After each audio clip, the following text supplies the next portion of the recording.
Holy shit. We been back for a minute, but we back. What's up, baby? Yo, it's your boy Big Chase, Mancave101 Podcast. Listen, you know what we do here, man. We talk about all that good nerdy news. We talk about cinema. We talk about movies, MCU, DCU. Is James Gunn going to get fired this week? I don't know. We're going to find out. I'm coming here with my bro, man, LOKI, a.k.a. Leo. What's good, dog? Everything's good. I feel like we got snapped and kid just got back. Shit.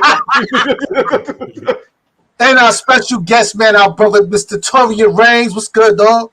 I'm glad to be here. I know y'all to take last week off. Like I saw it in the chat. Y'all had to run. How long did y'all run the stream saying it was canceled? Y'all ran that. No, man.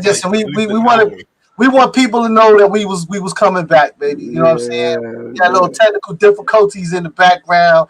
We've been gone for a minute, but we back. So first things first, for those that don't know, man, we here every Thursday, 8 p.m. Eastern Time, YouTube, Spotify, Apple Podcasts, Kick, Rumble, Fight, Punch, Flip, you name it. We got white chair, blue chair, whatever you want. You know what I'm saying? My man right there, grab that chair. That's what we do here. You know what I'm saying? So please subscribe, like, and share, man. We're going to get into some nerdy news. We're going to be talking about this. First, shout out to Montgomery, Alabama. I got real family down here. Shout out for representing. We ain't going to say no more because we all seen what happened out there. Yo, let me ask y'all a question. What was your favorite point? What was your favorite? What was your favorite moment? Aquaman. Aquaman. It was so many. Like I don't know. I can't really pinpoint if I had a favorite point, but if I had to have one that stood out, it was when all of them came off of the boat and they all ran over there, like collectively, like almost like as a unit. I still can't go to the fact that this guy almost ripped the railing off of their boat. Like that's a lot of strength that you got to have to almost rip off a metal railing. It's a fact. It's a fact, dog. I mean, listen, I'm not one for violence, but I'm all for self-defense, and I'm all for if you start it, we gonna finish it, and that's pretty much the way it is. You know, Leo and I both have been club bouncers for a long time. You know, we've had opportunities to be in fights and opportunities to walk away from fights, and we always prefer to walk away, but sometimes you can't. And the audacity of somebody to think that they would just put hands on someone else, regardless of race, creed, or color, like that, was just out of control. You know, I don't like to see anybody get hurt, but you know, some people ask for shit, they're gonna get it, man. You fuck around long enough, you will find out. That's all I'm gonna say about it. That's all I'm gonna say about it. So listen, man, we're gonna go ahead and jump into this. You ready to drink, Leo? Yes. Let's start off the show. Fuck it. Salute. Let's get to this comic corner, baby. My man, we go. Listen, I know this is everybody's favorite time of the show. Shit. All right, so everybody knows this is how the comic corner works. This is our little drinking game. I mess up a name, artist, writer, penciler, editor, whatever. I drink. If you'd like to join along, please have your shots preset because I haven't done this in a week, so I'm gonna mess up. Real, yes. Right. You ready? Yeah, I'm ready. All right. The first book on the chopping block is Children of the Vault. Children of the Vault #1, Fall of the X-Men. So this is going to be a 4-issue limited series. It's just going to deal with a lot of.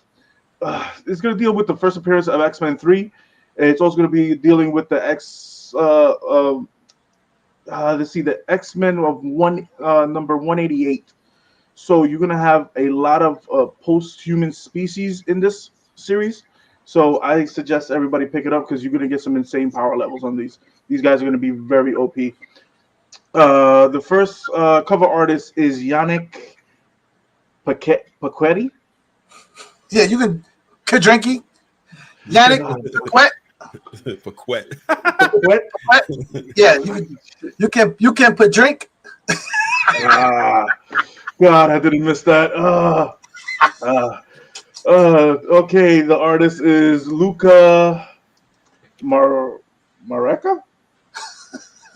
Might as well pick up again. Just drink. Fucking shit. Luca Maresca.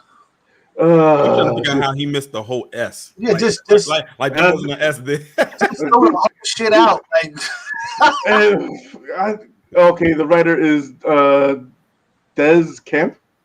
What is Dude,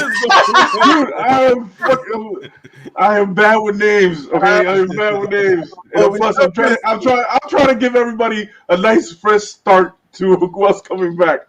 So 3 shots on the first book. okay. All right.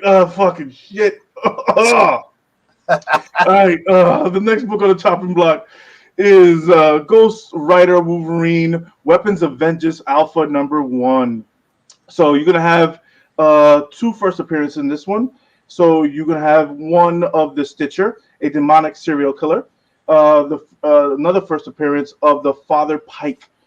He's a spirit from the devil from hell. If you guys didn't see that last horrible Ghost Rider movie, I did it. Pike was in that. And you're also going to get the origin of Johnny Blaze and Wolverine's first meeting in this book. All right, so we have the writer is Ben Percy. The artist is Offshore. I already knew I was going to get that wrong. I always get that fucking name wrong. The irony is that you're so close. Like, how could you get this Geoff? Geoff. What the You're fuck? wrong too, because that's definitely Jeff. Nah, this Geoff. Geoff. That is not Geoff. That is Drink. Jeff. Hey, I'm from Brooklyn where we Geoff all the time, so I know that's Geoff. Oh my god, the cover artist is one of my favorites, is Ryan Stegman. All right, the next book on the chopping block is should be Amazing Spider-Man #31. This has one variant cover. This also has the first appearance of Mary Jane as Jackpot. You got another first appearance of Madame Monstrosity in this one. So you got a new villain in this one. And you also get a marriage in this one of Joyce Lincoln and Randy Robertson. So this is most likely going to be a very, very high key of the week. The artist is John Romita Jr. So is the cover artist, and the writer is Zeb Wells. I'm sorry, can you back up a little bit? Who's the cover artist? John Romita Jr. I didn't catch Romita, fucking shit. I didn't catch that. Damn it. I'm like, who the fuck is Ramada? I was thinking about it. No, I was thinking about his father. At the Ramada, but oh god. All right. The next book on the chopping block is Night Terrors Robin #2. This is cover C. So everybody, we've all been talking for weeks that DC's been doing these night terrors and then bringing back this horror aspect to their comic book series. So the artist is Miguel Manadoka. What the fuck? I think Chase put these damn weird ass names in here just to fuck me up. Hold up, son. Hold up. His first name is Miguel. So I mean, I said Miguel. Okay, so I mean, Mendoka. All right. Mendonca? It was the last name that got it for me. Like he said, Menadonka. I'm like, where's the? I was like, where's the O or the E or whatever is supposed to come after the N? All right, whatever. The cover artist is Liam Sharp. The writer is Kenny. What?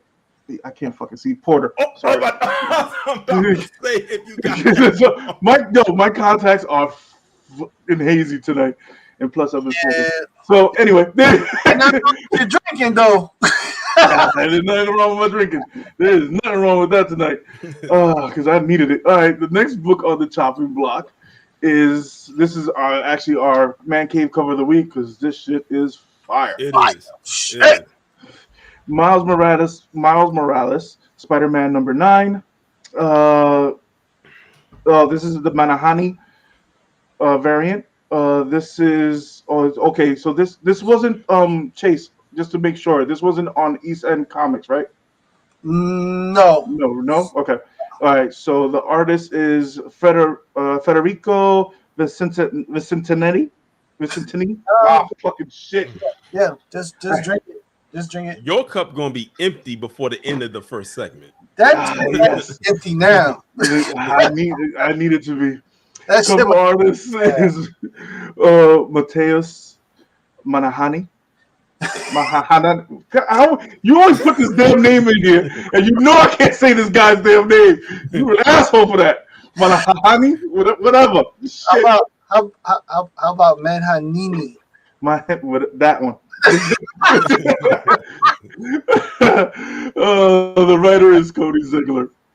Oh God, and that does it for the comment corners. I think we are. This is a record. This has to be a record. Nah, he's big.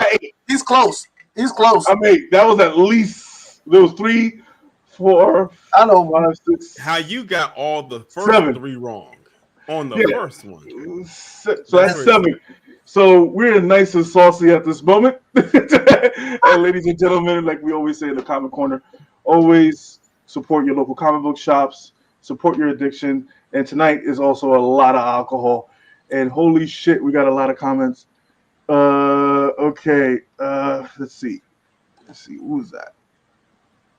Let's Diggs, by the way, number 7. Yo, thank you for joining us. We appreciate you. Don't forget to like, share, subscribe, spread the word. Come hang out with us. Who else is Facebook? That's usually Fish. Fish. Yo, what up, Fish? With DZ. When DZ supposed to be working, see you see what happens, right? They supposed to be working, but you see who's working, right? Just saying. Diggs. Let's see what the hell. Keep drinking with DZ.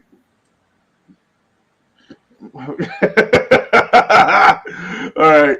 I think that does it for all the comments. But all right, so let's start to the next segment. I'm gonna drink since Leo's already started without us. Yeah, I'm already there, bro. Okay, so nerdy news, ladies and gents. Okay, so let's start off with something Taylor Swiftish. Okay, Taylor Swift concert causes a equivalent of a 2.3 magnitude earthquake by people stomping. It actually caused structural damage to the concert arena. Shit was falling on the outside. Literally. How many people was this at this damn concert? Dude, I think it's the stadium, bro. She did it in the stadium. That is, I don't think I've ever heard nothing like that before. That is crazy. I have never seen nothing like that. Wow. I mean, listen, it's not that it couldn't happen, but I mean, damn, it had to be like a lot of people there, bro. It was in a stadium. It was in a stadium. Yeah, it was. All they said that the not the foundation, but the side walls, anything that was loose, like posters and stuff like that, just fell off because of the vibrations. That's crazy, bro. All right. Next bit of news: Andrew Garfield teases Amazing Spider-Man #3 could happen on one day. So, if we're thinking that Amazing Spider-Man #3 might happen, if he's teasing it, I don't. With everything that's going on right now, I just think he just wants to keep fans' attention to it. I mean, listen, at this point, nobody knows what's going to happen to anybody. You know, the few people that might know something, you know, they're going to mislead you because everybody wants to get this surprise effect of showing up and no one be prepared and shit. For all we know, his ass might be out of here. You know what I mean? Like, you can't believe any of this shit right now. Yeah, dude, there's so much bullshit going on. Okay, Invincible live action movie is still in the works at Universal. Oh, I didn't know they was gonna make a live action movie. And by the way, like I had told you on the back, I just finished season 1. I really loved it. I made sure I wanted to watch the whole season before I watched the teaser for season 2. and I'm like locked in. Like, you know, they have like now I have another show I can watch on Prime besides just The Boys. Now imagine that you have to wait. If you would have seen it when it first came out, and you have to wait 2.5 years to get the second season. Right. So I mean, you know how bad it's been for us. I think so. In the end, it kind of worked out for the best. It's kind of like how it is with The Boys. You know, you got to wait a long time for the next season, so it all worked out for itself. Yeah, that's what I'm. That's the one thing that I'm liking. Yeah, but I'm pretty sure Invincible live action is gonna get banned. Yeah, if they do anything like banned, like. Yeah, if they do this anything like the cartoon, it's I don't know. I don't know if it can get a theatrical release. It might be relegated to just maybe putting it on Prime. You know, like where the show is at. Yeah, that's what I would. If I was Prime, that's what I would do. Yeah, I would like, let's do it on our network. Make it big. Like we know, like just like The Boys. Like we know they ain't gonna get like if they ever made a movie for The Boys, they ain't gonna put that in the theaters. Yeah, it's banned, bro. Like some of the shit that happens on that show. Yeah. All right. Yeah. So on more news that we're all going to die, scientists revive an ancient bacteria frozen in ice for millions of years. Why? I was ready to say the same thing. Why? That was pointless. It could just stay right there in the ice, like the Avatar. Another million years after we're not even here and wouldn't even give a shit. Why? Oh, God. Yeah, dude, they must have been real bored that day. Yeah, dude, they have to be real bored. Okay, and then we have the news from local news. Twitch, YouTube, TikTok, Kai. Everybody knows this kid. He's a native kid from the Bronx. I'm sorry. I'm sorry for all the shit that happened in Queens this past week. It's like a week ago. But the stuff that's coming out and what happened, I feel two ways about this. Okay, you told the police you didn't know the outcome of the outcome of how many people you're gonna get given. But you're asking your fans to come out, and what they did to the city and what they did to the police officers was not right. I'm sorry. There's like the police chief said, there were no parents there. Well, for those that don't live in New York, New York is one of those cities where in the morning there are 10-year-olds on the subway riding from any outskirt, Queens, Brooklyn, to the Bronx, to Manhattan, and you're talking 10 going up. So once this post goes up and it's like, hey, see, my problem with the whole thing first is that he's offering one damn PlayStation. So why the hell is 2,000 people showing up for one damn fucking PlayStation? It's just like, but this is kids mentality and whatnot. But the thing is with that, he also did it to give him his space. He did also have a truck of PlayStations, laptops, Xboxes there, but he had a clear truck with all this stuff inside of it, and it didn't look like he could have fucking gave everybody that was there one. So either way, it was going to turn out bad. Yeah, and I had actually talked about this on the live stream that I just did a couple of hours ago. Like that was actually one of my topics, and I said it was like so much wrong with that. I was like, you are the most popular Twitch streamer in the world. You have like the most followers. He has 6.5 million followers on Twitch and like 3-point-something million subscribers on YouTube. That's over 10 million people in total between both platforms. That's a lot of people. And when you put something out there, people are going to naturally flock to it because it is you. That's just because it's you. And I said also, this was not organized. It was not structured. You didn't get a permit from the city to do this. You just put it out there and say, hey, come down here. I got some PS5s and some streaming equipment to give away. He could have did this on one of his streams. It's so convenient. Then once you have your winner, you get their address, their shipping information, their name, and you send them their prize. That was it. Now you have all these charges. I read his charges. He has felony charges now. He has like a felony riot charge. some misdemeanor charges. They said that if he's found guilty, he can spend up to at least 4 years in jail, up to. Plus pay thousands of dollars in fines, which I'm sure is nothing to him because I'm sure he's made the money is nothing for him. But that jail time is not a good look at all. But for anybody, I mean, at the end of the day, I can show you having worked in the nightclubs for at least a decade or more. Those riot tickets are nothing to play with. They get expensive. They tend to work in tiers. So, the first one's at a price tag, but the second one gets exponential and the third one gets exponential. There's just a lot of ways for them to jam you up with this thing.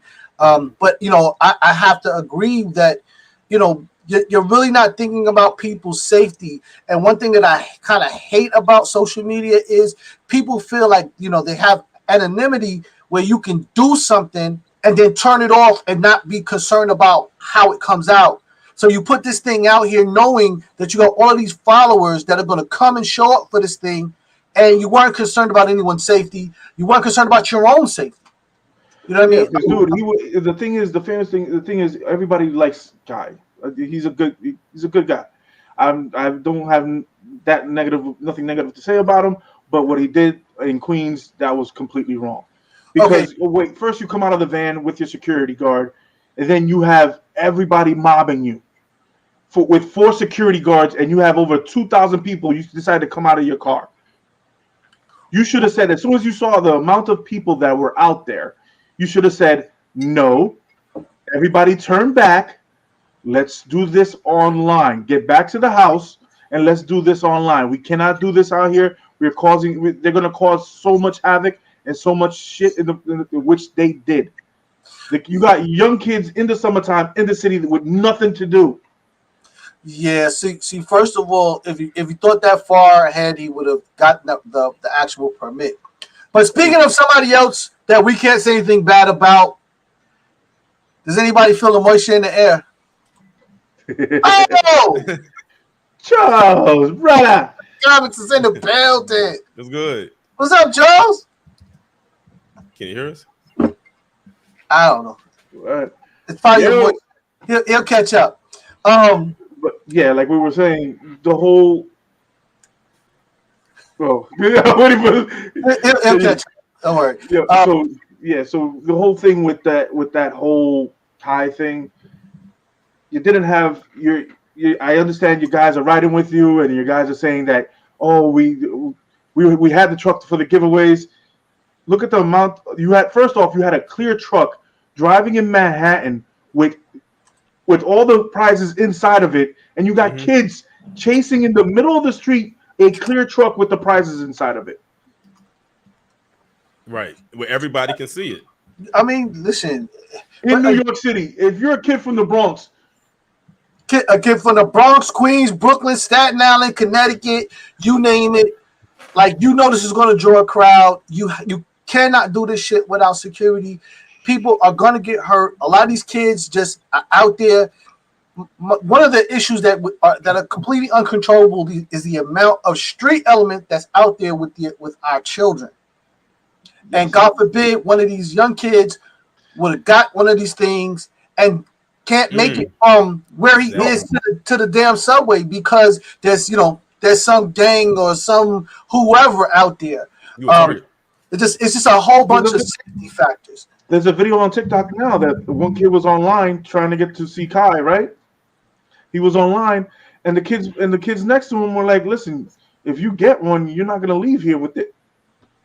Told him straight to his face. Exactly. Basically, the kid hopped off the line and went home as he should have.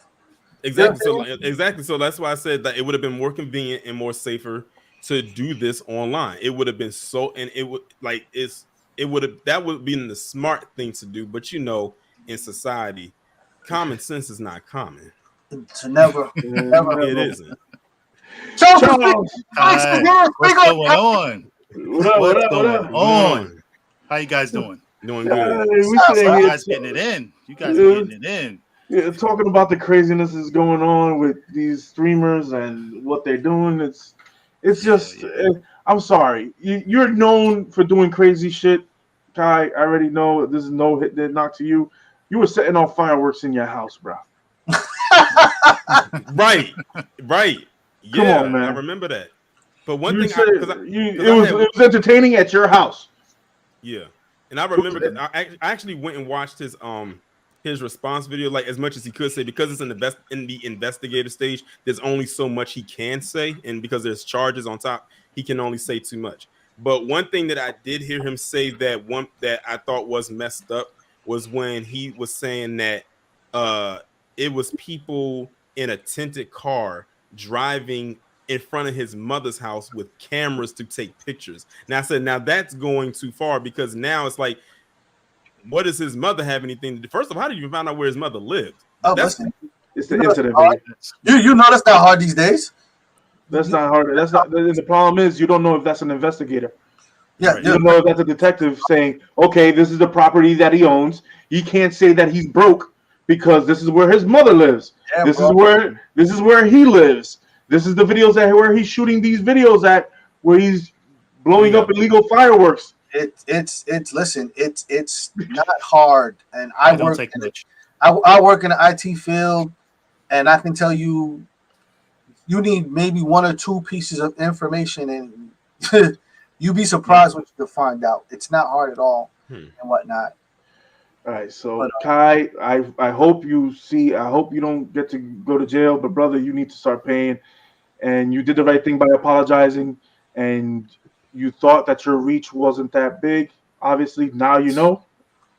Next time, this ain't your house, so you know if you're a kid from the Bronx, you know how it get down out here. Yeah. And then you trying to do it in that park where people trying to get traffic, and people are hopping on people's cars. Now, would it be wrong for a person inside their car and kids are breaking into their windows and feeling threatened for their life? Now, imagine if somebody would have hit the gas. Then there's more charges he had coming his way. Yeah, he'd have been responsible for that. You know what I mean? Like, but this is what I keep saying. Like, this fame thing has gotten to people's head, but there's everybody thinks they still have anonymity where they're just not responsible because it wasn't me, I wasn't there. But they don't understand that you put the people there because you have influence over them. This is what makes you responsible, because if you had not have put the post up, these kids don't go there, this property doesn't get damaged, and now all the stuff that you're dealing with doesn't happen as well. We get it. You're online influencer, you're gonna do things, it's meant to charge people, but you just gotta be a little bit more careful, because God forbid, man, some of these kids got hurt or whatever have you. It could have really been a bad day. Really, he is trying to do a good thing. He is trying to give people free stuff. He's trying to give back, but you're giving it back in the wrong way. Like Chase said, you are giving it back in the wrong way. You could have done this way more safer for you and for everybody in the city. Because God forbid, because the things that they were throwing around, bro, the videos that are going out right now, crazy. I understand your whole team is mad and is upset that you're getting felony charges. They're supposed to ride with you. Everybody's supposed to ride with you, but they also got to tell you when you fuck up. If you're in the right point, Kai, that you're admitting, okay, I didn't realize this, and I'm admitting that I didn't want this to happen. You're in the right step right there. Mm-hmm. But if everybody's saying that you didn't have nothing, I understand that the media has been flipping this shit that you didn't have nothing, and then you show a damn near empty truck, doesn't help your situation, brother. Mm. And it's clear. It doesn't help. Yeah. It really doesn't help. So you got kids, and then you show a video. Your own guy shows video of the truck pulling up and kids chasing after the truck in the middle of the street. Yeah, it doesn't. In an adult's world, it doesn't look right. In any world. Yeah. All right. So the next bit of news that we got: Secret Invasion writers alleges that Amped TP won't pay writers on time as an incentive to work harder. Really? Which is exactly why we got what we got now. So thank you. I like you. I say you don't want to pay me. I'll give you shit scripts. That's really all it boils down to. And they wonder why they on strike right now. this is what. Oh wait, Chase, you're muted.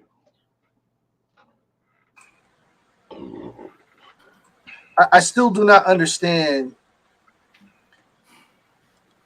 If I own a business and Leo's product helps my business make money, why is it such a crime for me to pay them in? Like I don't get that. You know what I mean? Like you content with taking food off of someone else's table for what?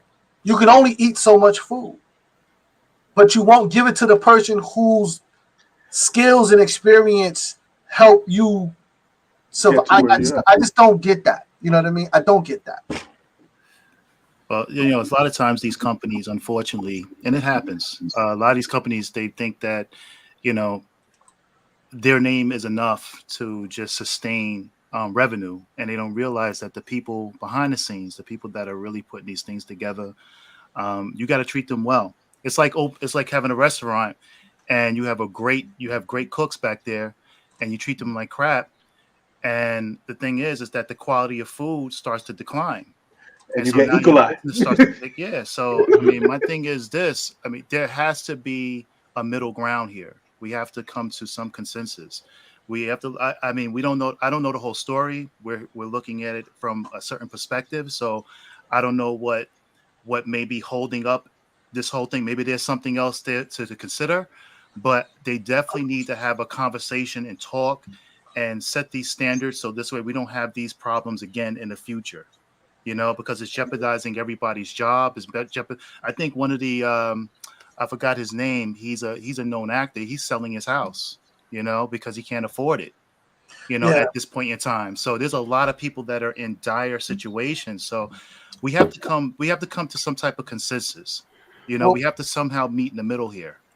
Well, you know what? It's a good and a bad time for this, because the other scenario here is that with the emergence of AI now getting so popular, it's very easy for me to, do a Stephen King and go to an AI, to a chat GPT, and say, "Hey, write me a script about a horror movie in the style of a Stephen King."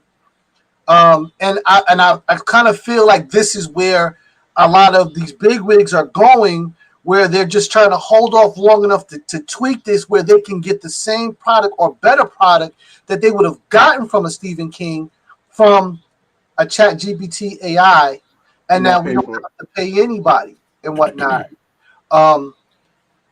So I stand in solidarity with the writers, the actors. When we first used to hear, as a Hollywood writer, you could never tell me that this person, especially if they had a successful TV show, you could never tell me this person didn't have money. But now we're finding out that some of these guys who have successful shows that have been on TV 4 or 5 seasons are damn near destitute, have to sell everything just to survive. And I just don't understand that. That's absolutely crazy. And then we got people like our CEO, Bob Iger, and then we have fucking this guy, the Arrow star, the guy who plays Arrow, Stephen Amell, doesn't support the actor strike. And then you have these guys that are coming out. You know what I mean? It's yeah, but listen, here's the thing. If you work someplace and just because you think your particular check is okay, does not mean that what's happening to the other people around you won't happen to your ass tomorrow. So just because you're finally making some money and now you think that it's okay that the people around you are not making money, it's not okay. It's just not okay. Yeah. All right. Let's see what we got. No, that's way older. That's too old. I gotta go back from last week's news to this week's news. All right, so this is a rumor. Maya Lopez will reportedly gain new abilities in Echo. So she is the death. Yes, the death girl in Echo from the Hawkeye movie. Okay. from the Hawkeye show. Okay. And so she's getting new abilities in the TV show, which we don't know where it's coming out because I'm not going to talk about nothing that's been delayed because everything is fucking delayed. Everything. Okay, so that's the part of the news. Anything that has to do with Deadpool, anything that's coming out with Disney or movies or anything, it's delayed. Yeah. The only thing that we have a certain thing to look for. This is my little rant. The only thing we have to certain that's coming out is Ahsoka at the moment. At the moment. For Disney. And Loki. And Loki. And Loki. Yeah. Those are the only two shows that we can count on right now. That's it. Yo. Yeah. It's All right. So me taking out all the delays, Mr. Beast, all the good that he's doing is suing the fast food company behind Mr. Beast's burger. I never had one of his burgers. I don't even know where to get it. I think they're mostly down south. Oh, it's down south? Okay. Yeah, so supposedly he's suing them for $11 million because the burger doesn't, the recipe is not the same recipe that he made up, and also the franchise is losing a ton of money. I'm talking about a ton of money. So That's the thing. That's the thing about when it comes to food. It's like when it's introduced or it's new, it's always going to have that quality that whoever came up with it is that likes. But as time goes on, it starts to lose the quality. Like how burgers or food at McDeath, as I like to call it, does not taste the same today as it did back when McDeath first started. So, like, whatever Big Mac you got today is not the Big Mac of 1980 whatever. I'm sorry, I can't trust meat. I can't trust meat that can last long. It can probably be older than me and not have no mold on it. Okay, by leaving it outside, and you can leave a complete McDonald's burger outside, and they got no mold on it. Nah. Yeah, I don't know. Speaking of McDonald's, so Loki is now doing a cross promotion with McDonald's. Yes, I saw that for a Loki sauce. So you can get it's a trickster sauce. Is it sauce? Is it It's not really sauce. It's a trickster sauce. And I like how labeled a sweet and sour sauce, but it's probably a purple sauce because that's what a trickster would do together. It's a green label. You don't know what sauce you're gonna get: honey mustard, barbecue. And I like how under the arches it said infinity variant served. Exactly. Talking about Loki, the Loki season 2 trailer breaks viewership records for Disney Plus. Of course it does. We got KANG. Yeah, we got KANG. Yeah, we got KANG. All right, so wait. Since we talk about KANG, let's is KANG back or not? KANG is okay. I don't want to step on that edge, but I think KANG is back. I'm sorry. For all you haters, I'm going to say it's back. However, the clip that they did show in the trailer was from the post-credit scene of Ant-Man. So we have to see if there's any more scenes with him beyond just that clip. But the fact that he's in the promo, in the trailer, means that he is there. Because if we didn't see him, then people will be like, uh-oh. Did Marvel pull him? But people seeing him is probably the part, because I watched people's reaction just to see what people was going to say at that part, and everyone had the same reaction. Oh, he's there. There's Jonathan Majors.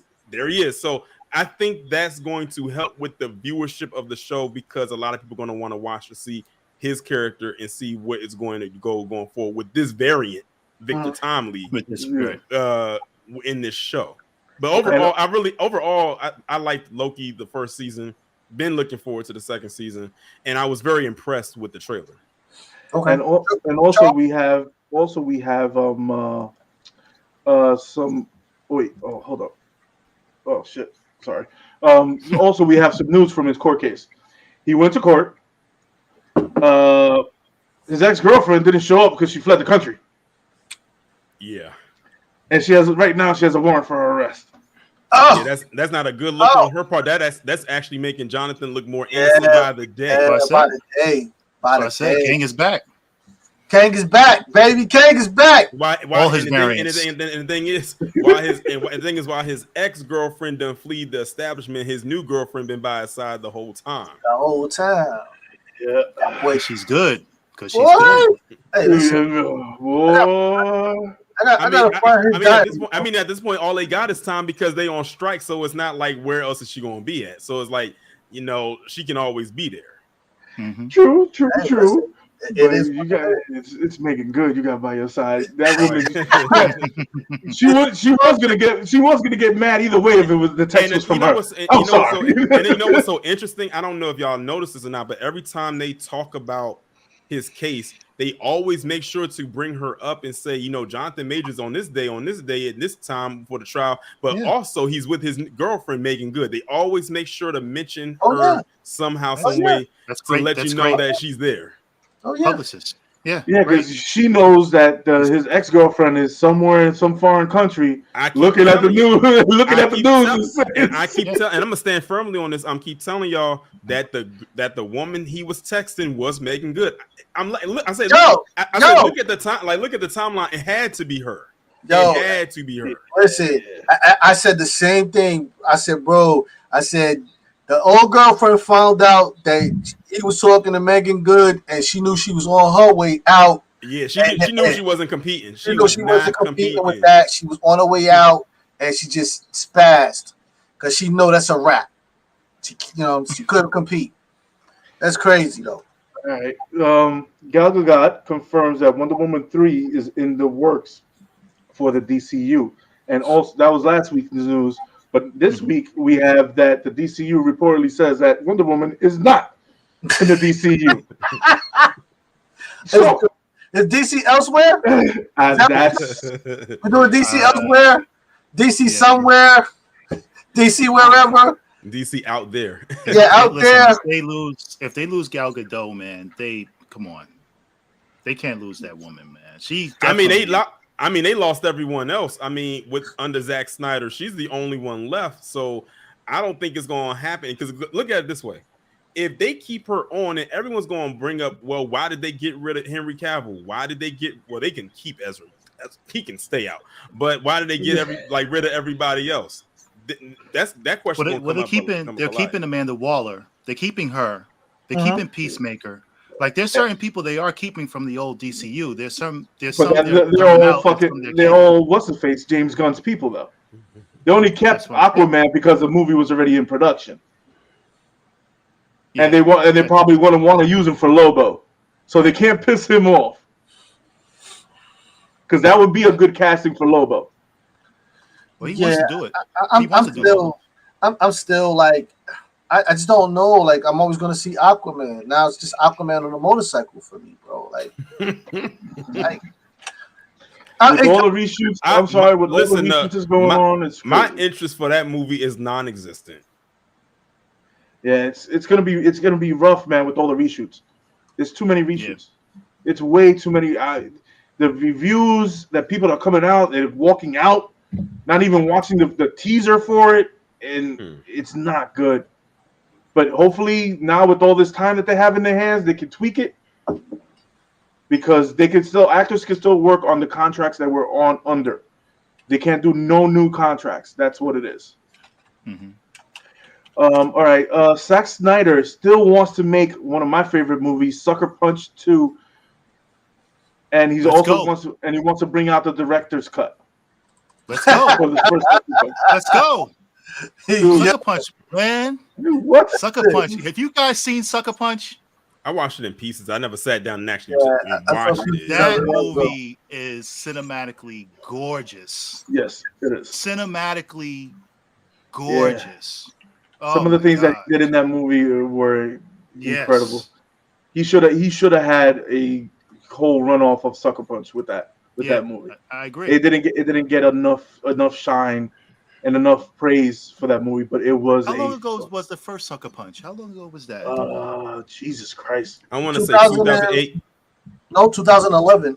Oh, okay. It looks like 2011. Okay, 2011. It seems longer than that. The actors, it seemed like it was, but So I'm just looking at all the Emily Browning, That's Sweet 2000. they should get all them back. All right, so we got some Fantastic Four news. It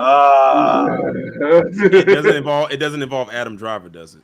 No, Matt's supposedly we are getting. Oh God, Matt Smith is supposedly as Reed Richards in the Fantastic Four movie. They said we're getting, or he's being considered. That week's it was considered. This week it's almost confirmed that he is accepting the role. That he's accepting the role. I don't have a problem with that. Have you seen Morbius? Have you seen him in House of Dragons? See, that's not fair.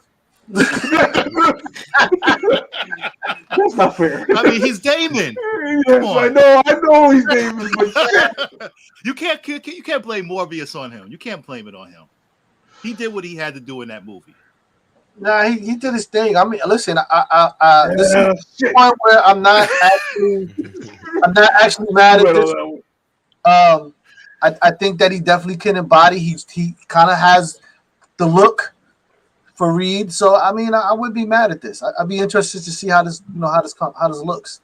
It'll be a different role for him. Yeah, absolutely. Yeah, but how could you go from House of Dragons to Fantastic Four? Oh, he's gonna bring it, bro. He's gonna bring it. Because Reed Richards is a very. But people I just realized he something. is a very arrogant, presence. Yeah. You know what I mean? I just realized something. The line, I don't know if y'all saw the other people that they potentially want in these roles. Like they said they wanted to possibly get Vanessa Kirby as Sue Storm, and also the guy who played Eddie on season 4 Stranger Things to be the Human Torch. Joseph Quinn. Yeah, I said that's 3. I just realized that's 3 British actors right there. Yeah, because British actors are not in the Actors Guild. Actors Guild. Yeah, that's why. So that's why they're still filming right now. They're filming House of Dragons right now in Europe. So that's how they're getting around the bullshit. Now I don't know who they want to play the thing. Let that Mila Kunis rumor just stay a rumor. I don't know who came up with that. Oh, you want to hear a rumor? The main villain supposedly in Fantastic Four is going to be Galactus. And also, guess who's going to be playing him? Wendell's favorite character, Antonio Banderas. Mr. Puss and Boots too bad himself. He got up here to hit us. Why are you doing Galactus first? No, it's easier to just do Doctor Doom. That's like the go-to. Like, why not just do Doctor Doom first?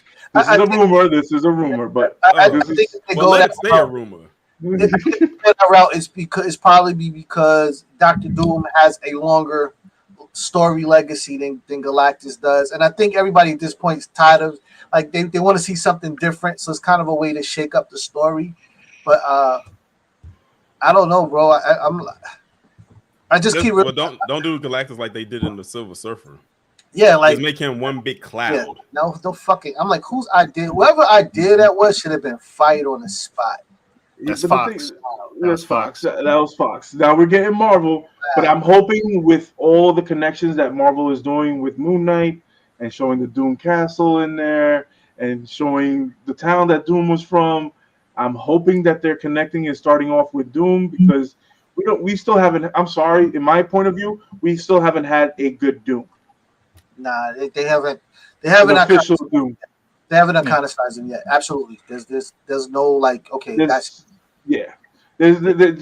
and you can make Doom go on for fucking 18 movies if you like, and everybody will love it. Yeah, and that's what I'm saying because he's another Kang. Like he's in and out of just about everybody's story at some point. And he's similar to he does these Doom bots, so he always makes replicants of himself. So So you don't know if you killed him. You don't know if you killed him or not. If he's done, if he was arrested. Nope, it's a Doombot. All right.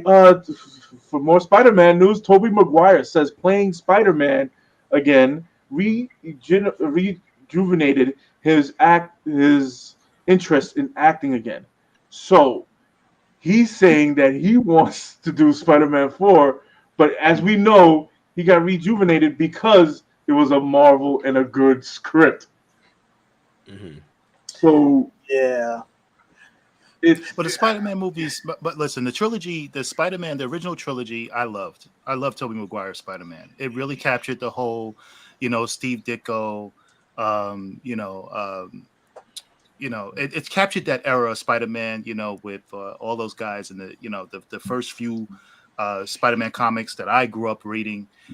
So I feel like Tobey Maguire, and I think all of them. I think every person that has played Spider-Man has done their own way of capturing the fiber of the character. So I just feel like the whole, I can't take away nothing from him.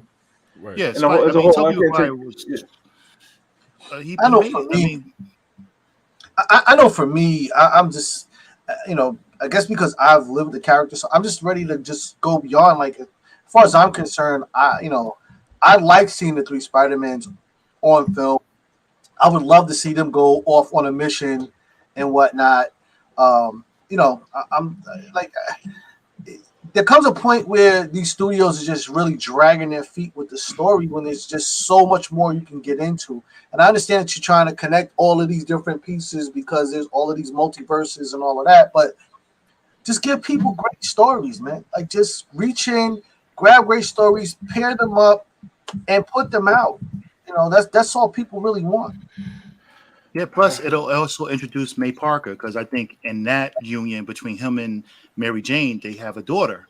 Yep. You know what I mean? So it's a great way for them to introduce. And if you guys haven't read The Daughter of Spider-Man by Tom DeFalco, it's a brilliant comic series. It really is. So definitely something there.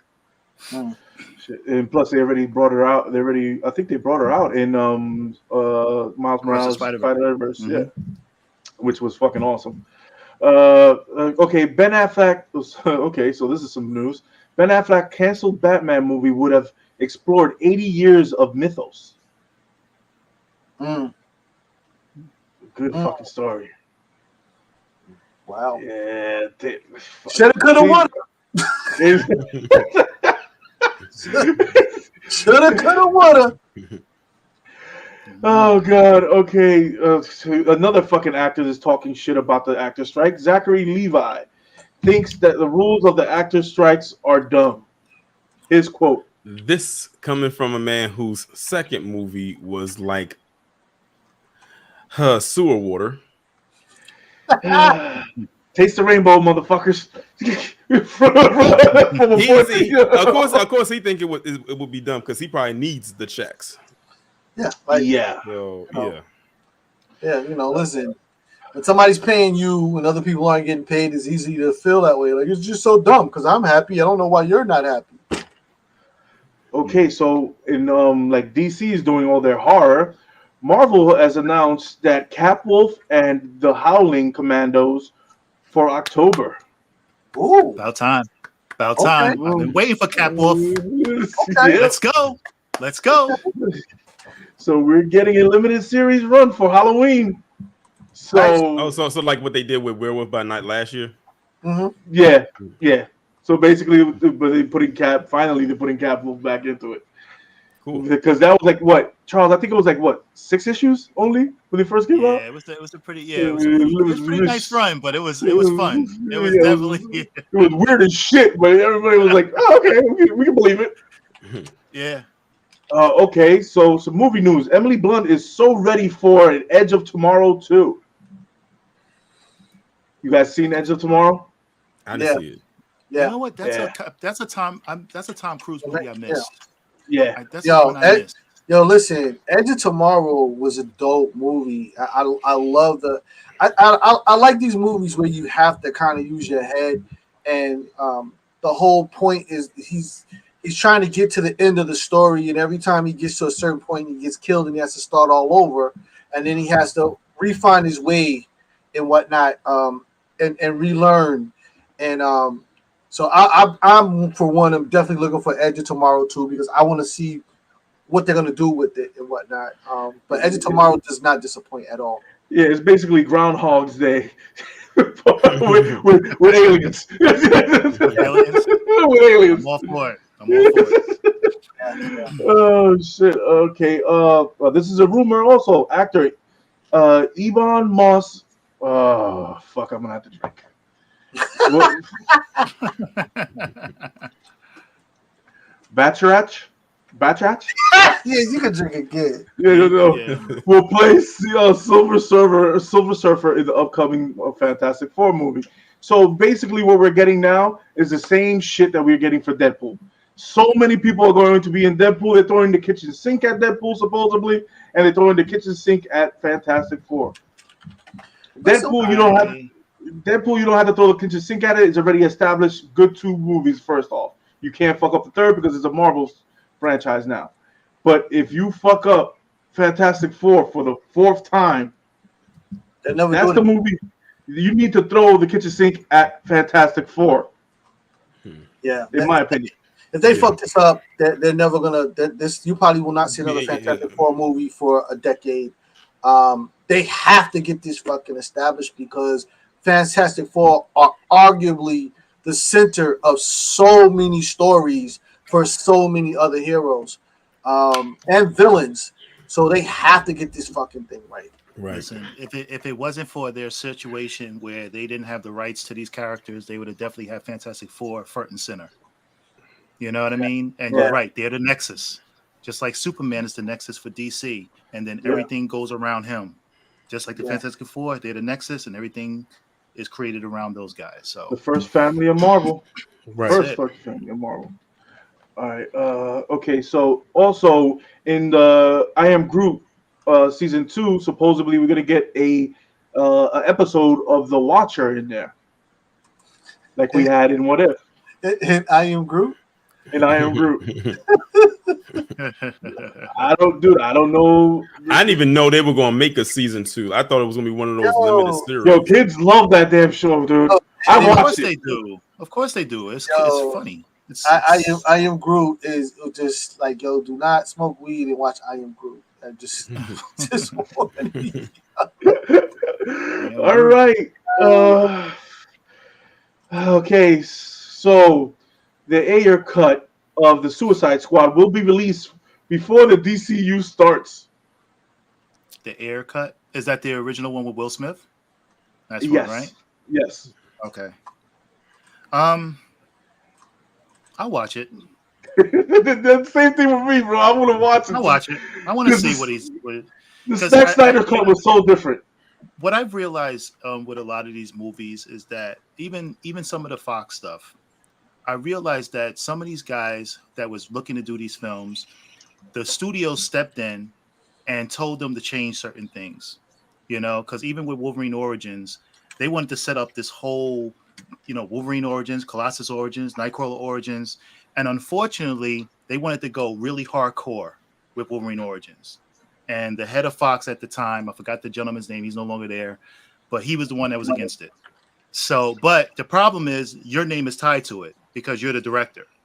So, you know, it's unfortunate, you know, so I really would love to see, just like we saw the Snyder cut, you know, I would love to see these guys' original vision for these stories, you know, so I'm all for it. Ah, shit. I want to see the original cuts because we got such a good Snyder cut. So I want to see because I want to see how bad they fucked up. Yeah, how bad. I want to see what the original concept of the director really was going for. That's what I'm here for. And I want Love and Thunder too. I want Love and Thunder. Cut it out. You would. Cut it out. I want Love and Thunder. I want Love and Thunder. Cut it out.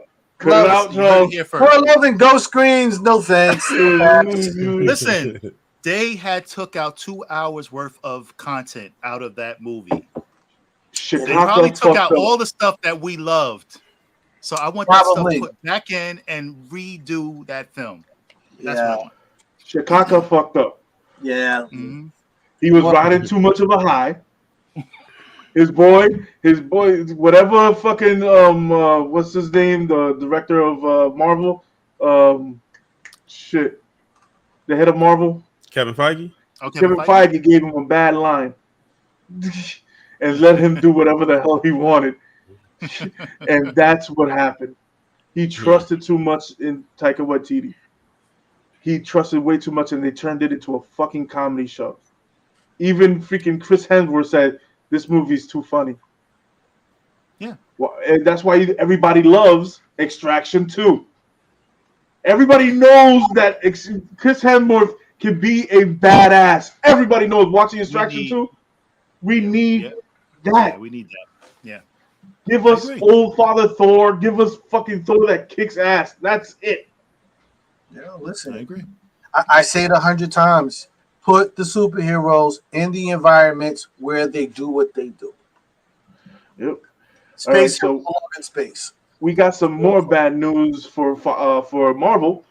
50 VFX workers have formed a union against Marvel Studios. I heard about that, and good for them, because that VFX department and Marvel has been an issue for a very long time. I'm surprised it took them this long to actually form a union and say, "Look, we falling back," because like they've been talking about this for years. I've heard about this for years, so I'm glad that they finally came together and said, "Look, this is what's about to happen. You know, take it or leave it." So, I mean, it is what it is. Yeah, no, timing is everything. And, you know, with everybody else going on strike, this is the time to do such a thing. Because let's be clear, in an age where all of these movies are based on technology and VFX, now's the time to ask for what you want. Because without you, like, some of these movies would definitely be trash. Right. Ask the Flash. Oh god! Oh my god! You see what I did there? Oh, I saw what you did, and I didn't like it. I did not like it. Wait, Charles, you did not like that movie. I did not like that movie. Okay. I just want to make sure. I did not like it, and I give everything grace, but I did not. No. Yeah, that it was terrible. So you know, good for them. Good for them. All right, Call of Duty Modern Warfare 3 will launch November 10th. For all you gaming nerds. Nice. I love Modern Warfare. An EVO, the big gaming tournament. Okay, so I got two pieces of news. A player won blindfolded playing Street Fighter 6. No. First time ever. If you guys haven't seen that video, go watch it. It is fucking ridiculous. I want his blindfold checked. I just for the okie doke. I want his blindfold checked, and I want to. I just refuse to believe that, bro. And then on our last, no, not our last bit of news, but and also the last bit of the EVO, the Street Fighter Championship. I think it was two players that won. One was from Dominican Republic. I gotta say that. Latino power. One was for but he didn't win. But it was a great match. I think the purse was up to $500,000. And freaking they had to beat out 7,000 other players. Damn. Wow. It's a long day.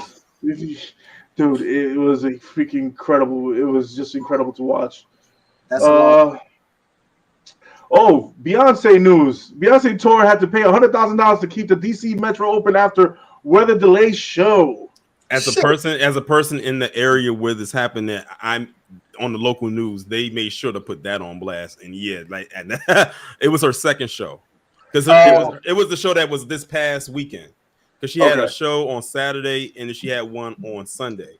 So it was the Sunday show that got rained out because I don't think they was expecting that much rain to occur. I think they was probably expecting light rain, but not a downpour the way that it was. And that's the con of having stadium style tours and concerts is that it's not a dome. So if it rains, then you know. And paying $100,000 for that, and where her ticket costs are, it'll be a nice tax write off at the end of the year. Exactly. It'll be a nice tax write off at the end of the year. If you want to start counting banks, and $100,000 for her is nothing. That's exactly. That's literally like a half a penny for her. Yeah, I'm like, big deal. She can't eat lunch tomorrow. Like, she can't burn. She can't eat freaking whatever this most expensive wine is for breakfast or whatever. Shit. Okay, we got some rumor news. This is something I'm actually excited for. Emma Cronin will play Cassandra Nova, Charles Xavier's evil twin from the comics in Deadpool 3. For you comic book nerds, Xavier has a brother, obviously. Yes. If you don't know, is Juggernaut. And he also had a twin sister in the comics that he destroyed in the womb. Wow, that's crazy. So, yeah, but she's not dead, supposedly, that she comes back. It's a whole, read the series. But if they do this, and this is who Deadpool is fighting against to replace, and she's the powers that she has, I would almost say that she was an Omega mutant before Xavier was. Yeah, big time. So, and she's evil as shit and twisted. Yeah, she's And she should be. And I think she's a little deformed. I mean, I don't know if they play that up, but she's a little bit deformed as well. So she's. Well, if somebody tried to kill your ass in the damn womb, you'd be a little twisted too. Yeah, she's Not like sibling rivalry, bro. It's not like it. Okay. So Adam Devine says that Marvel ruined comedy films. Where the last is coming. We can't make funny films because they make superhero films. Where? Why does everybody hate Marvel so much? Okay, so they making money, bro. They're easy to poke for. Even on a bad day, they just making money. Exactly. I almost hate them too. Okay, so Emilia Clarke responds to a lot of hate towards her character to her Marvel character in Secret Invasion. So like everybody, So everybody had their opinion that all the shit that she was doing, she didn't know how to do. We already went over this. Go on, shameless plug. Man, listen. Infamy is still being famous, and listen, just enjoy it, ride it. You know what I'm saying? Ride it out. What's the young dude from Power? Yo, Tariq, the guy's playing Tariq. Like, bro, it's gonna be famous forever, bro. My guy. You think he's not getting a lot of heat? He been getting heat since the original run of Power. The original run. You know how many people said we need to kill Tariq? Me being one of them initially, but I like his character on Power Book 2 Ghost. Like it's some improvement there to the point where I actually like his character now. But in that first run, oh god, I didn't know who I wanted to go first, him or Dre. I think Dre was definitely on the list a little bit higher than Tariq. Yeah, just a little bit. Who did you hate more? Tariq was a kid. That's who it. Did you guys hate more, Tariq or Joffrey from Game of Thrones? Definitely Joffrey. Joffrey needed to get it. Definitely Joffrey, bro. Dude, I've never been so happy to see a death on screen in my life. Yeah. And you know what's messed up? They so young. I was screaming at the top of my lungs. I hope he keep choking, bitch. He needs to die slower. Come on, man, let him die slower. I was screaming at the goddamn TV. Yeah, but you know what's crazy? It's only a testament to how great an actor he really is. For you to hate that character and embody so much hate so much, he had to do a great job. Dude, I haven't heard from him. Have any of you guys heard from him since the Game of Thrones? He probably had to go into hiding after his character got killed. Yo, we need to check up on his ass. I can imagine how many threats he probably got while playing that role because people couldn't separate the character from the actor. So dude, I want to see his emails. You know what I mean? I want to see what he was saying. I want to see what people say. Oh, I'm glad you're gone, bitch. I want to see the day after his emails. I'm quite sure he got death threats. I'm quite sure he got death threats. He probably had to have security for a while. Like, I just saw an article someplace. I mean, he's still around. Okay, I just want to make sure he's still kicking around. You know what I mean? He's still around. 'Cause I haven't heard nothing from this kid. And I heard he's such a charismatic, nice kid. You know what I mean? So for him to like, kind of bring that type of, energy. Scream. All right. Dwayne Johnson says Black Adam DCU future is caught in the web of turmoil with new leadership. I saw that. That was when he was on Kevin Hart, Heart to Heart. Yeah, I was talking about that. Well, I mean that's a he's given. Not wrong. He's not wrong. He's not wrong. No, he's not. He's not. But your movie sucked. I like Black Adam. I like Black Adam. I wasn't mad. Wait. I can break this down.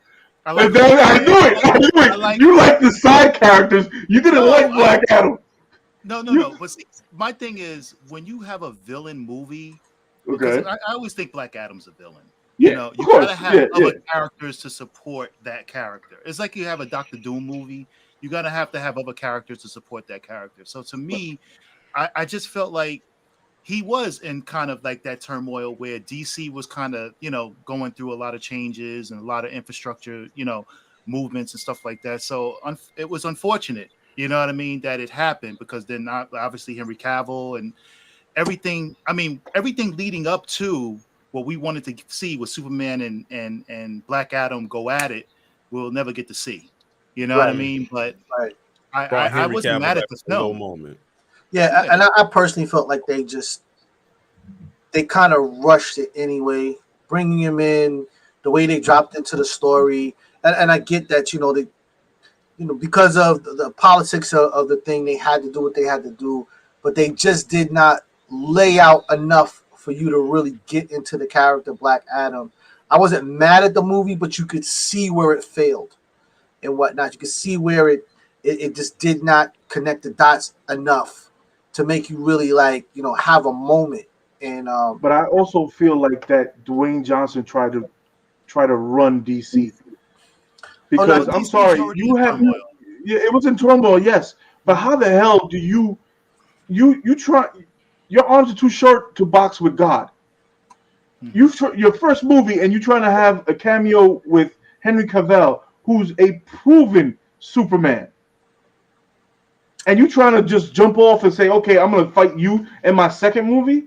You have no build-up. There's nothing in between there.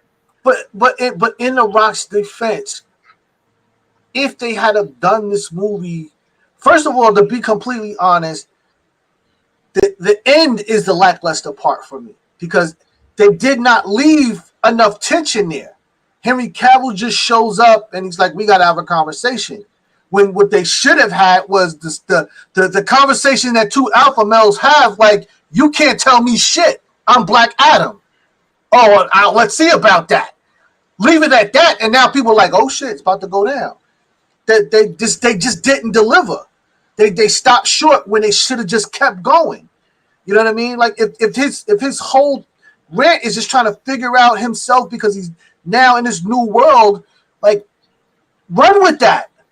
They always just stop short at that. Like, oh no, let's just curtail it right there. But don't you think if they would have said, okay, we have the Black Adam origin story, the first one, and then we have him build up, instead of him going as Superman, he goes to his real nemesis is Shazam.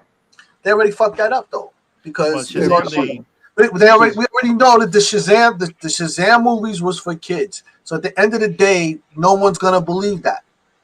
And like you made a kids movie out of Shazam, and now Black Adam is definitely. You also have to realize Shazam is a kid. He's a 10-year-old. I get it. I get it.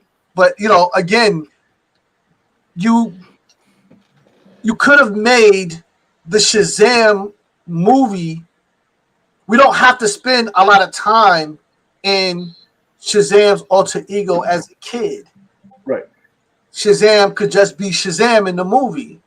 And now we move forward because we know Black Adam's coming. But once you establish that it's a kid's movie and it's funny, and you can't then put him in there and put him in with Cavill and The Rock playing something that's supposed to be very serious and action-packed and violent. Like, it just wasn't going to work.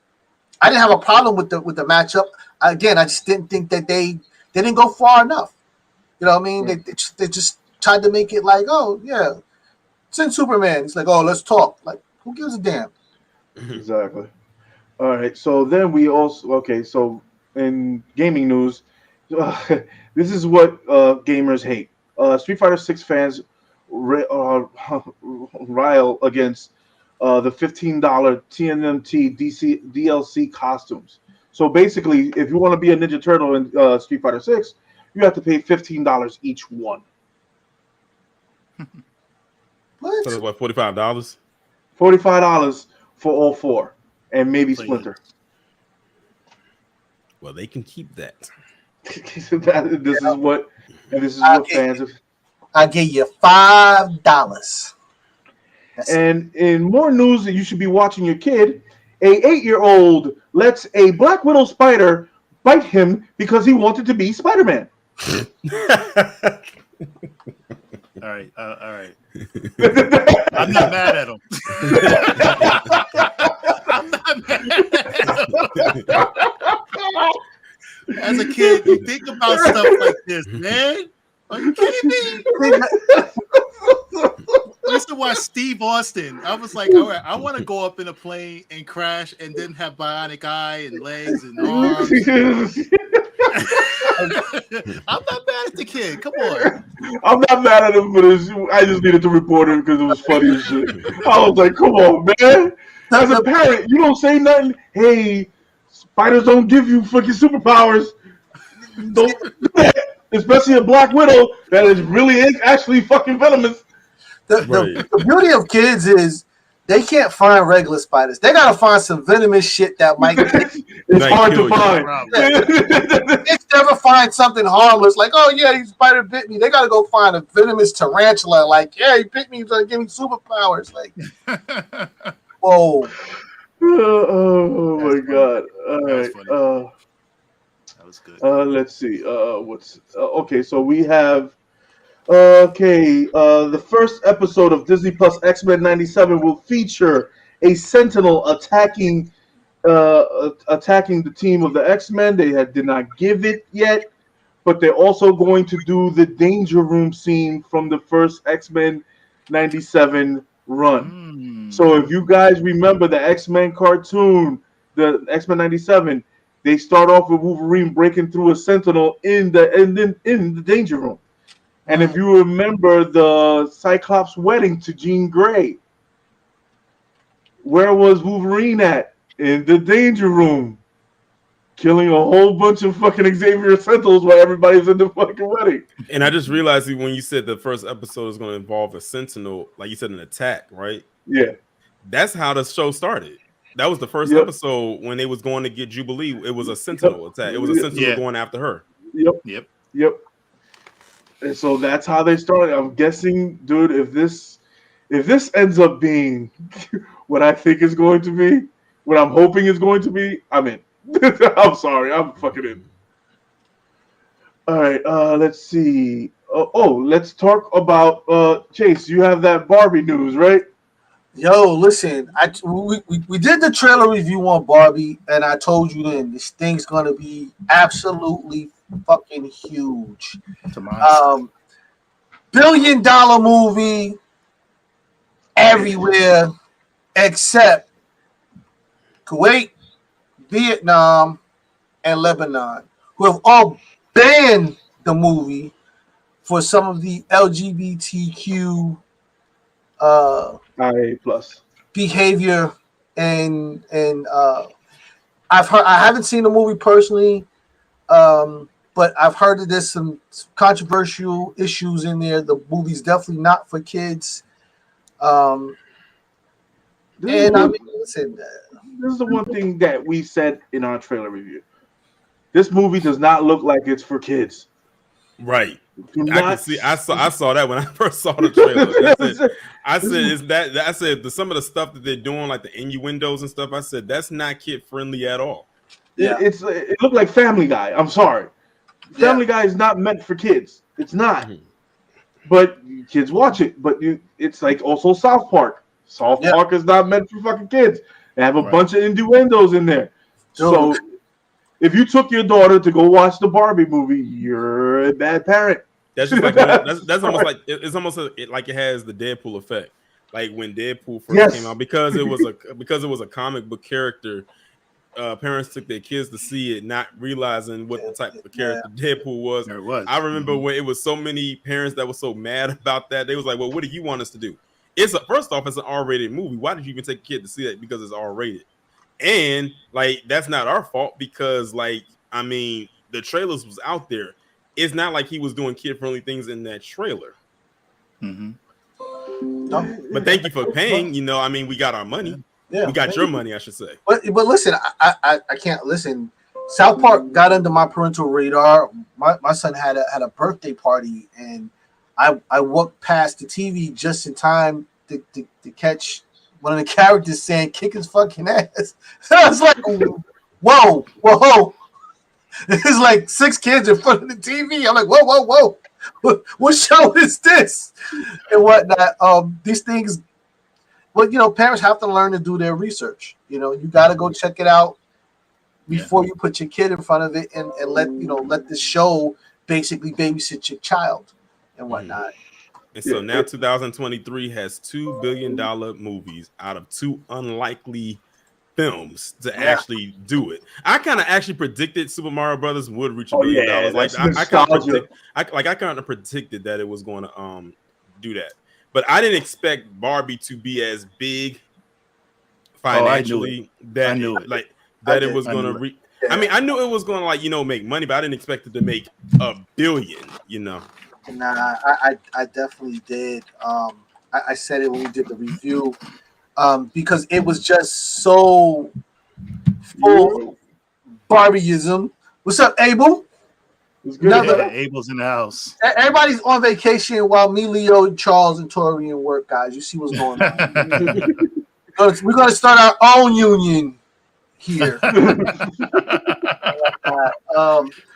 But Barbie was basically launched in the late 1950s. So how many decades up till now is that where Barbie, even when it's not popular, is still popular? Yeah. Got generations going back that grew up with Barbie, and then once Barbie, once they got smart enough to make all of these different ethnicities of Barbie, it just allowed it to grow further. So I knew this was like, it was just very Barbie, everything super pink and everything super Barbie, and I'm just like, people are gonna run out and not even think twice about what this movie might be about.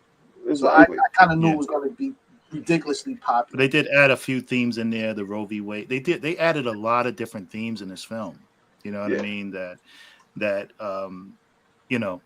it was interesting enough. It was kind of like what I felt like about. I know some people said Black Panther.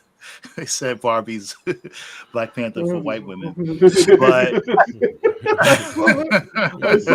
I was like, but the thing is that Black Panther, the same thing. They could have just made it just a regular superhero movie, but they added so many different themes to that film that I thought was very smart. So that's the same thing they did with Barbie, and I think that's the thing that was a takeaway. It had you thinking, had you understanding, had it uncomfortable. And in a lot of ways, so and it's the most recognizable toy ever. One of the most recognizable toys. Yeah. I mean, everybody knows who Barbie is. Yeah, and on top of that, one thing I said I personally wouldn't watch it, but I said one thing that they did smart was that whoever was the head of that marketing department made use of that $150 million marketing budget because they marketed the hell out of this movie in a very smart way. Like I said, this movie had one of the best marketing campaigns for a film that I've seen in a very, very, very long time. It's been a while since I've seen a movie be marketed this way. And then on top of that, in the midst of an actor strike where the actors couldn't promote it, and the movie still made $1 billion. So that's actually pretty good. Well, listen, and then also you have the merchandising because you had a lot of influencers, a lot of the female influencers. They were getting packages, Barbie packages, to their house with the sweatsuit. That's right. With the sweatsuit, some Crocs that just came out for Barbie. They a lot of influencers, a lot of the top influencers, female influencers were giving. They were sending the movie with the $100,000 budget. They were sending out merchandise to everybody to talk about it. Listen, let me tell you how crazy the Barbie thing is. So one of the more popular shows now is this, do it yourself at home shows where they teach you how to flip your houses and all that. Yep. And every now and then they do a competition. Well, there was an episode this last weekend. Oh yeah.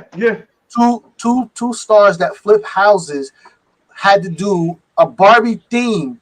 One got the front of the house and one got the back of the house, and they were in competition. They had to completely Barbie the entire house, front and back. Like this is how crazy this thing goes and whatnot. This Barbie is just huge. It's just huge. Yeah, and now a lot of things are going to try to capitalize on it. Oh, sure. Because now they're talking about possibly being a sequel, and then also other like toy based theming for movies. Like I even heard that they're trying to make a Hot Wheels movie. Yeah, they are. They're trying to make a Hot Wheels movie. That'll be very interesting to see how that'll be. I don't know what they're going to. I mean, they have them on them tracks. I'll be all in if they put them on them tracks. Yeah, but also they also what's the face? Ryan Reynolds is making a mouse from Mars movie. I know you're talking about. Hold on, I have it. It's just gonna be. He's making a Biker Mice from Mars movie. Yeah, Biker Mice from Mars. Yeah, Biker Mice. Yes. Yeah. And also they're bringing back. You guys remember Street Sharks? Yeah. Street Sharks was pretty dope. Yeah, Street Sharks, they're bringing that back now again. Street Sharks was pretty dope. So now I remember Street Sharks. So now everything that's going on, it's they're bringing back all the old good stuff, but the problem is how they're going to interpret it. Because if you fuck around with my childhood, come on, Mr. Potato Head, come on, Slinky, bring them all back. I constantly complain with them fucking with my childhood, bro. When I find a person that made a horror movie out of the banana splits, it's on. I'm not even going to banana splits. Listen, I was on site, bro. Like that's one of my favorite as a kid. They had funky music. They had all the little good shows and whatnot. They're making a horror movie of Barney, and they made a horror movie. I was ready to say that they're making a horror movie of Barney, and they already made a Pooh one. So yeah, be ready, bro. I don't know how that's going to work, but I mean, I guess we'll see. Fuck. All right, so Sony slashes movie business sales forecast due to impact of the strike. I'm sorry, Sony, but you've been making fucking shit movies from the beginning. So your movie, you can't blame it on the strike now. Because you should be bringing out. I think Craven should still be coming out. They delayed it. They delayed it again. They delayed it to August of next year, so a year from now. Mm-hmm. So there you go. Oh, and in more Disney news, Disney confirms plan to address password sharing like Netflix. I just heard about that today. And they're about to increase their monthly on there, and they about to start throwing the ads on there like they do on Max too. Mm-hmm. So yeah, Disney Plus, they said, yep, that $11.99 you was paying, you can forget about it going forward. You about to pay a good like $14, almost $17 a month. When Netflix did it and they got an increase in subscribership, you knew it was just a matter of time. 5.6 in the first month. You knew it was just a matter of time. 5.6 million new subscribers. Yeah. So now everybody's like, oh, really? So what if we do that? Yeah. And the problem is that Disney has the content. Netflix has the mouse content. ain't worried. The mouse is not worried at all. Well, speaking of the mouse, I hear Apple is setting its sights on buying the mouse. And they definitely could if they wanted to. They definitely got the capital to do it. They got the liquid. They have more than enough liquid to buy Disney. Whoa. They have the liquid. But do you think that Disney will sell? I don't think so. I don't think so. I don't think they will. I doubt it. I don't. It's just the idea that they can, but I don't think that they will. Because I see if if Disney doesn't sell, they're definitely going to go buy the DC,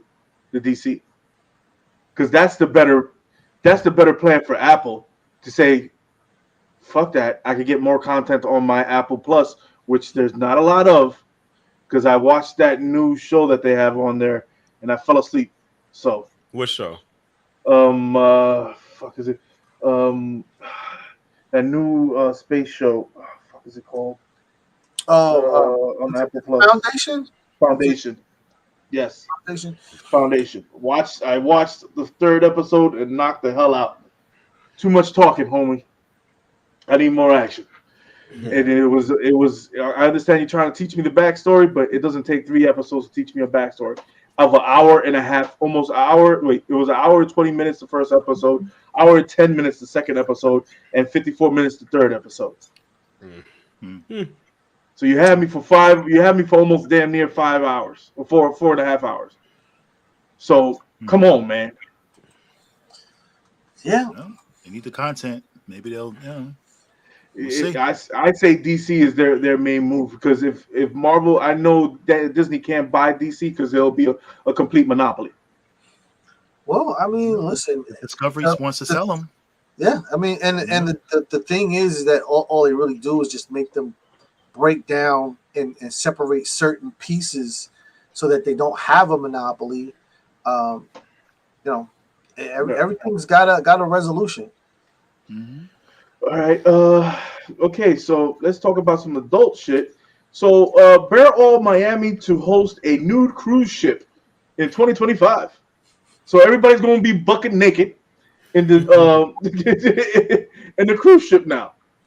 Since the cruise ships have been taking a hit since COVID, they're doing anything and everything to get people on cruise ships to recoup that money. Yeah, yes. Money.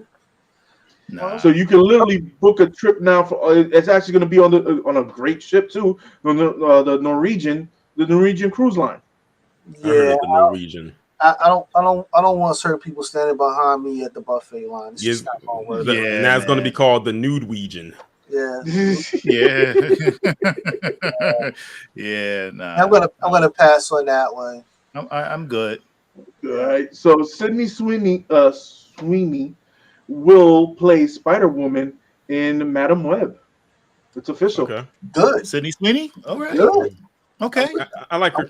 Well, I mean, I don't like her character in Euphoria, but she's a good actress. But that's a testament to how. No, she is a very good actress. How bad her character is, especially in this most recent season. My God, her character was so toxic. Like that, her character is at a point of no return. She is just horrible. Yeah. All right. So my last bit of news is. He's stuck on the last. I'm stuck on the last one. Yeah, that's it. All right, so Disney CEO Bob Iger admits performance of recent movies have been disappointing. No kidding. Like what? Guardians has been great. Yeah, Guardians that was good performance wise. They did. You talking about Quantum Mania? Disney overall, right? Of course. Overall, I'm still. Since Bob came back, I don't know where his head has been at. He's been putting his foot in his mouth for the last couple of weeks. He's been talking about the actor strike. He's been talking about their demands are astonishing and they're not comprehensible. And he's been putting his foot in his fucking mouth. There's a lot going on over there. I mean, they got the strike, they got the visual effects people. They got a lot going on over there. He's probably just having a meltdown, bro. Yeah. It's a fact. It's a lot. It's a fact. I mean, listen, I know he's losing a lot of sleep, bro, because the problem with success is that when it gets too big, it's like trying to keep that thing going, trying to keep gas in that ship. It's got to be keeping you up at night. Yeah, but why both of them, him and I forget his name, the head of Marvel. Kevin Feige was saying that the last movie was going too nerdy. You told the director movie? The last movie, which one? What was it? Guardians. It went too nerdy. It went too nerdy. Too nerdy. I didn't get that. I don't know what that means. I didn't get that vibe. Maybe because we're nerdy. And if it did go too nerdy, apparently it worked because the movie almost made $1 billion. So yeah, the movie did well. Just turn up the apparently it worked. Yeah, this is what is. Apparently the formula worked for that movie because it was a financial success. And this is what I'm saying. And so far is their best MCU movie to come out this year. Yep. Yeah. So this is what I am saying. So, like you guys are saying, I think you guys are right that those two guys are fucking either having a meltdown on what's going on. They need to take a vacation. That's what they just need to do. Take a break. Yeah. And I think I said that before. I think it was Kevin Feige just took a damn vacation. Well, take another one. You know, you can afford it, especially now. Ain't nothing going on. As long as the strike going on, ain't nothing going on. I say just take another vacation and like just chill for a little bit. Maybe the strike is what needed to happen for some people to just unwind. You know, it's a lot of pressure. You know, especially in his position over the being the head of Marvel Studios. That's a lot on your shoulders. That's a lot for one man to bear, even with a team around you. That is a lot. So I said just like scale back. Even they said that they're going to scale back on a lot of their content because it's so much coming out at one time. A lot of people even are saying, why can't they just go back to how it was in the first 3 phases where they released what 3 movies a year, and just let it be that 3 movies and 2 shows. No, before they did the shows. I'm talking about when it was just the movies. But now when they added the shows in, now it's like now you working double time. Well, yeah, because I think the big problem is that you got actors who are getting older. You know what I mean? So the thing is that, and some of them are want to do other projects and stuff like that. So you have to work around time. You know what I mean? You got to work around so much. So I get it. It's a lot, especially when that's why when people say, "Oh, animation movies." Well, animation movies, you just got to have voice actors. With an actual movie, you got to actually have the actors there. And it takes a lot to make sure that everybody, like Don Cheadle talked about it, like, he'd be doing some other movie and then Marvel will call him out the blue and be like, I need you here, like almost like I need you right now type thing. And he has to drop what he's doing and go. You know what I mean? So it's a lot to try to get everybody together and try to keep, that energy and that synergy amongst other, amongst each other and stuff like that. It takes a toll on you. And even look at and that's poor Mahershala Ali. That Blade movie has a dark cloud hovered over it, and even before these strikes kicked in, you got to think with all the stuff that's happening with that movie, he's locked in, especially as the title character. He's locked in, which means he's prevented from doing other projects. He has. I can imagine how many projects he's had to turn down, probably very good ones, because he could not commit to them because he's locked in with a movie that really hasn't gone too far into production yet. That's what I'm talking about. And when DZ's been saying this for a minute, he's been saying he wants those Captain America visuals back, and the first Iron Man, those visuals were freaking crisp. They were on point. Can you believe that was 2011? That's crazy. And those visuals were fucking. Those visuals were on point. And if you think about it, there were one Marvel movie a year at those times. You remember? You think about it. Thor was the only Marvel movie. Yeah. After the first Avenger was the only Marvel movie coming out. There was only one, but the demand now. It's like it's so high. We want more. The thing is, we need to separate more adult content and more kid content. We need to have a barrier in between there. So I'm thinking that Deadpool is going to be set that barrier because they released Logan now on Disney Plus, and they released Deadpool, and they tried to cheat people on the Deadpool movie and cut scenes out of it on putting on Disney Plus. And the fans say, what the fuck are you doing cutting these scenes out of Deadpool? And Ryan Reynolds had a fucking fit. We almost lost Deadpool 3 just because of that. Because they cut pieces out of his movie. And he was like, you're going to put it on Disney Plus or put it on Hulu, but do not cut my movie. Right, especially since Deadpool 3 is going to be the first R-rated movie in Marvel, and that was one thing that people was having a concern with early on. Was we know what kind of character Deadpool is. Wait. I think it wasn't the first one. I think was Blade R or no? Well, Blade isn't coming out until. No, I'm talking about the first Marvel, the first Blade. No, I'm talking about I'm talking about MCU. MCU. It'll be Deadpool 3. But that was a concern people was having early on. Is Deadpool 3 going to be R-rated? Please don't make it PG-13. They knew better not to do that, because then people, no matter what you did, people were probably not going to watch it. They want to be turned off by that. So I'm glad they kept the R rating to appease the fans for sure. So that's going to get people to the, and then it's a historical thing because again, it's the first R-rated movie in the MCU. So I'm glad that they actually kept it that way. Now we just got to see how the movie holds up. But I haven't really been, I've been upset with the Deadpool movies. The second one it kind of fell a little bit more on me, but it's not like it fell flat to the point where I hated it.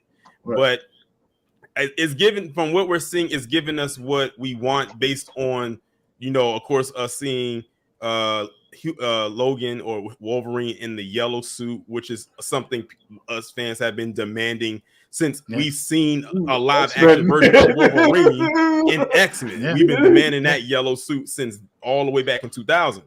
And them saying all these actors and characters. So, and the thing is, we don't know what they're doing with these characters. We just know they're just going to be there, but we don't know what they're doing. So it's a lot of like speculation. It's a lot of mystery behind it. So I'm glad that they're keeping it under wraps as they possibly can, while throwing little things there, but we still don't know what they're doing.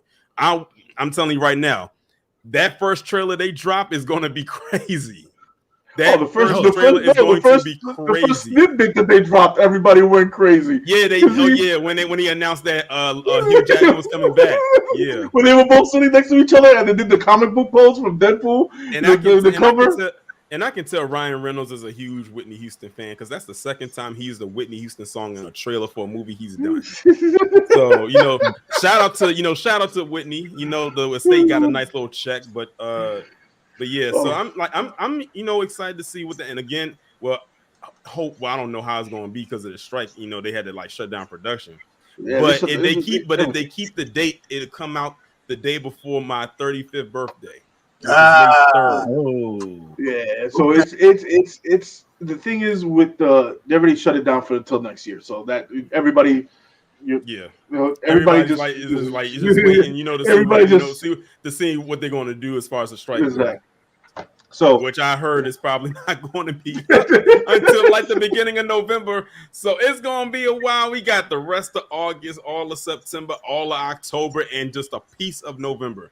And everybody who's like coming out with movies, some of them are pushing them back because they want to promote their movies the way that they want to promote them so they can make as much money as they possibly can. Some movies that were supposed to come out this year that could have been quote unquote Oscar contenders are going to be falling out of it because of that, because they're delaying their movies into next year. So it is what it is. Yeah, so we are in a limbo at this moment. They are in limbo. I am not. I can see the light. We can definitely see the light, but it's also what I want them to get what they deserve. These guys have been busting their ass, especially now. Now you have all three aspects: visual effects, actors, and writers, all on the same fucking page. And they said directors don't even think about striking for what? Y'all not working right now, so technically you have to strike by default. So you ain't got no actors coming in, you having no writers, so there's no point of you striking. You can't do nothing anyway. Now here's the thing.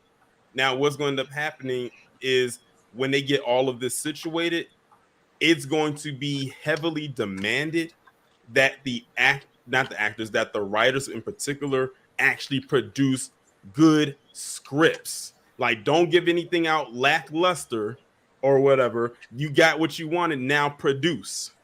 That's going to be a demand more so of the fans at that point. Like, don't just give out something now. We were behind you. Now you have to produce. Right. And with everything that's going on with the actor strike and everything else, all of this giving these guys is the time with the headache. And everybody knows with grief comes good songwriting and good writing. You have to go through some shit to write some great shit. It's always been like that in music. It's always been like that in movies. It's always been like that with actors. You have to go through something to create something beautiful and to create something great. So with that being said, I hope that they're still writing. I wish them the best because my wife this is a union family. My wife went on strike, so I know how it feels like to say, "Hey, I don't have a check coming in." Yeah. And when you were part of the union, you only get like a 25% of your check. So that's not paying shit. Yeah, it's nothing. Yeah. So I'm with them, and I hope they get whatever they want.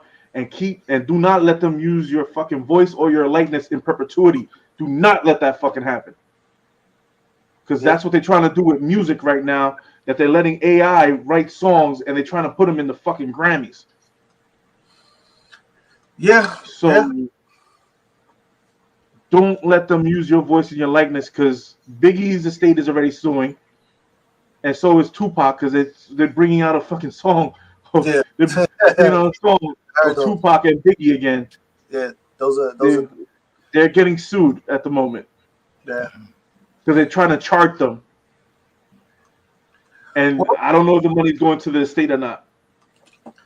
Yeah, well, they didn't. You know what I'm saying? It is what it is. But listen, man, we're going to wrap this up, man. We want to thank y'all for coming out, hanging out with Marcel Big Chase, Leo K, Charles for Speak on the Comics, and, of course, our very special guest and our brother Torian and whatnot, man. Definitely hit us in the comments. Talk about whatever you want to talk about, that Barbie movie, that Fantastic Four. If you're down with the writer's strike, if you're not down with it, hit us in the comments. Let us know. Hit us back up. When we come back next Thursday, maybe these other slackers will show up and whatnot. But, it doesn't matter. We still here. Please don't forget to like, subscribe, and share. See you next Thursday. Make sure you check out all of our great trailer previews so you can find out what you need to watch. Check out the Artist Spotlight where we talk to the best content creators in the universe. Some great stuff in there. We're going to see you next time, man. Mancave101 Podcast.